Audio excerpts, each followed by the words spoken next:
Hello guys! Paano i-delete o i-clear ang video watch stories sa Facebook para hindi ito mag-lag? Tara guys, at umpisa na natin.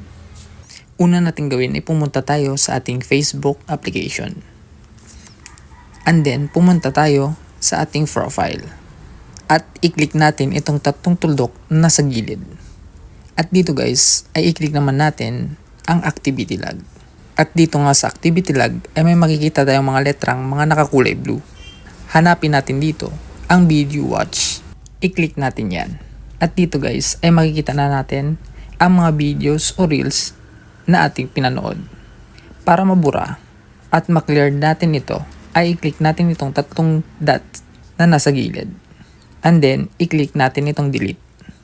Ganun lang kadali kung gusto mong i-delete o i-clear ang video watch stories sa ating Facebook para hindi ito